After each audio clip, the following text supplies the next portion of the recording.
that the Deputy President acted beneath his office and violated his oath of office by criticizing the Director General of the National Intelligence Service. Yes. In public. Yes. And you say that is a terrible thing. Yes. It's the worst thing a Deputy President can do. Yes. Okay. Now, if you go with me to the constitutional provisions that deal with security, I believe that's Article 2.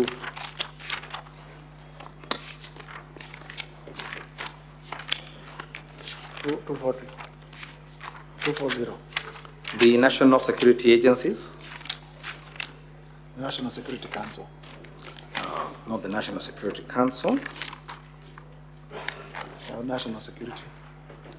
Article 238. Please read, if you will, Article 239. Do you have the Constitution there with you? I do not have at the moment. I will lend you mine. Please read Article 239, sub-article 3.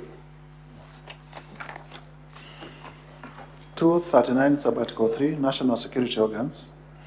In performing their functions and exercising their powers, national security organs and every member of the national security organs shall not act in a partisan manner, further any interest of a political party or cause, or prejudice a political interest or political cause that is legitimate under this Constitution.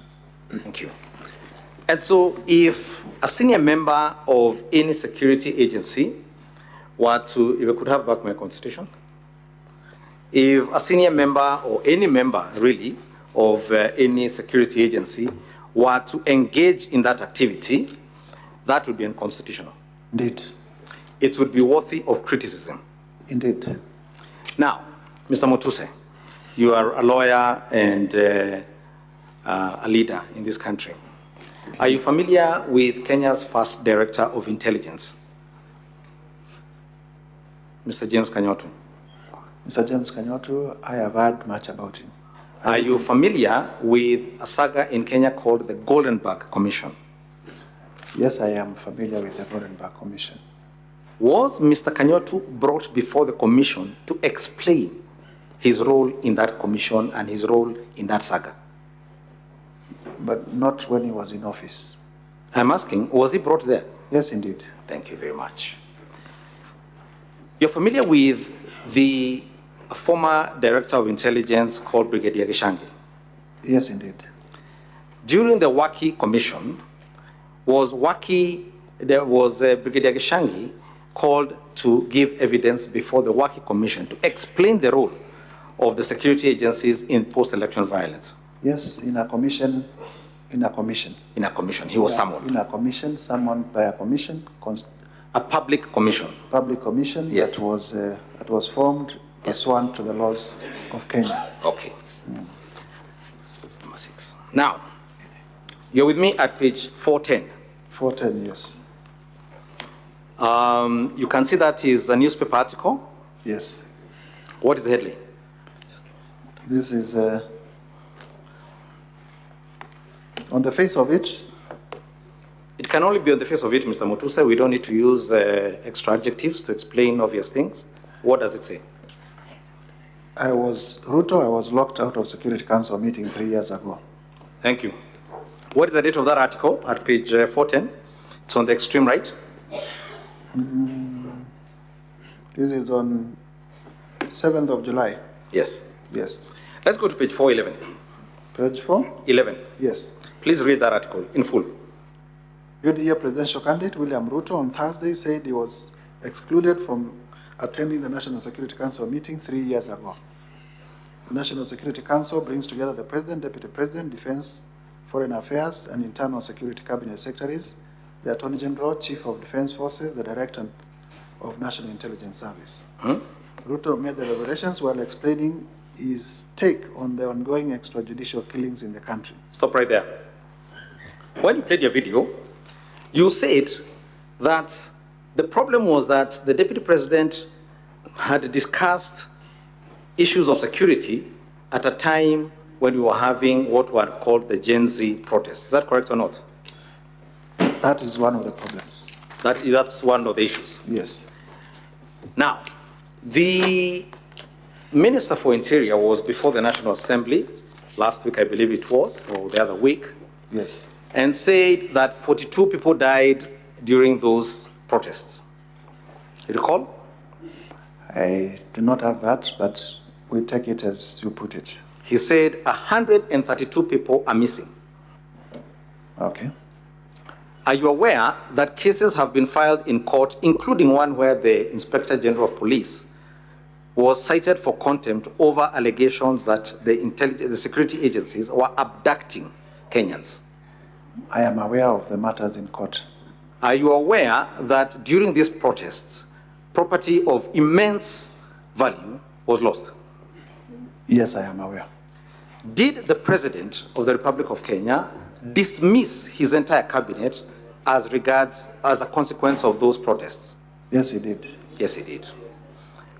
Are you aware, as a member of parliament, that the World Bank and the IMF, as early as January 2024, sent a document to the government, a public document available on the website, indicating that the introduction of the reforms in the Finance Bill 2024 would lead to protests? Are you aware of that? I am not aware. Now, if the World Bank and the IMF had warned the government in January 2024 that there would be protests, what should a responsible government have done in the intervening period? The government is not on trial. Regarding Gachagua is... That is not my question. My question was, what should a responsible government and security agencies have done?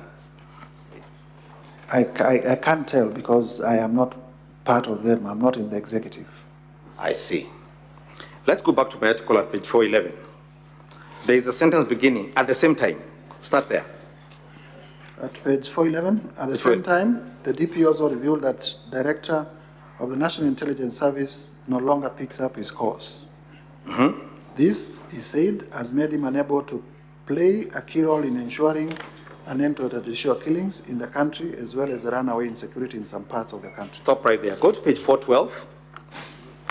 Page 412. In the middle, there is a sentence beginning with the words, he reiterated. He reiterated that the remarks he made in a campaign rally in Moyale, that he will ensure...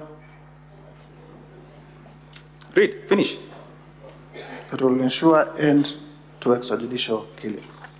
So the Deputy President at the time is criticizing the entire National Security Council and even disclosing, and Kenyans didn't know this, that the Director of National Intelligence no longer picked up his calls, and this is being made at a rally in Moyale. Between that and the Deputy President addressing a national crisis that was foreseen, please explain to me what the difference between those two situations is. There is a huge difference. Number one, he begins by saying he has been locked out of National Security Council meetings.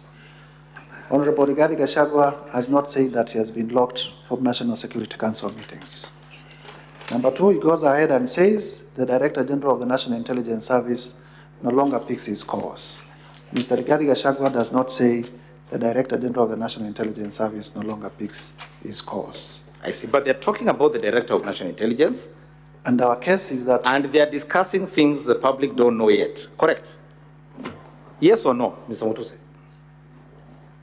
The context is... No, different. yes or no, Mr. Mutuse? It's distinguishable. Very, Yes, very distinct. yes or no? The context is very different. Very good. Now, you say that at this speech, the Deputy President revealed secrets. What specific secrets did he reveal? He said, and the clip that was played, that he has been told in confidence by officers of the National Police Service. I have been told in confidence that the officers did not receive advanced security information, intelligence on the planned protests. And this is subject to the Official Secrets Act. You can confirm this. The oath of office is that if issues are revealed to you in secrecy, you are not supposed to make them public.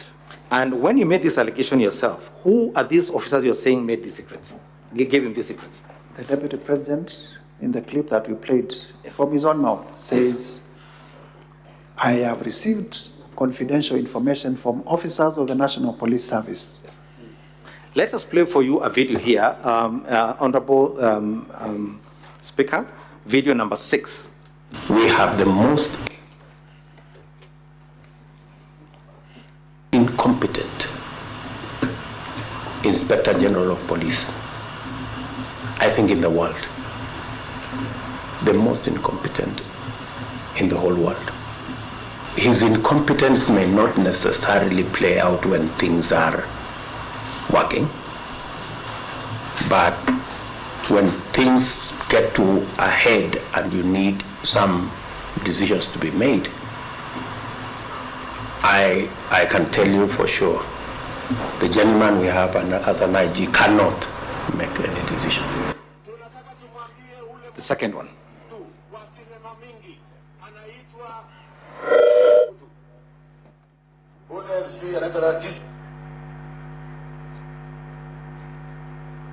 If that could be repeated. Ule mtu wa sinema mingi anaitwa nani ule mtu?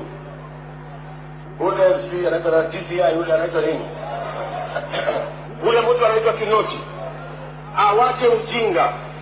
Huyo bwana Kiboti awache ujinga. Sio kama tunaelewana. Huyo Kinoti hakuna kitu amefanya kwa hii kesi ya kisiasa. Yeye ni mtu ya sinema. Anaendesha makesi kwa magazeti, anatuandikia barua, sijui barua ya kilomita ngapi. Mr. Kinoti, please save your time, stop writing to us long letters, leave matters of elections to IEBC. You have no business in IEBC. You have failed as DCI. We don't want you to fail our elections. Tunaelewana?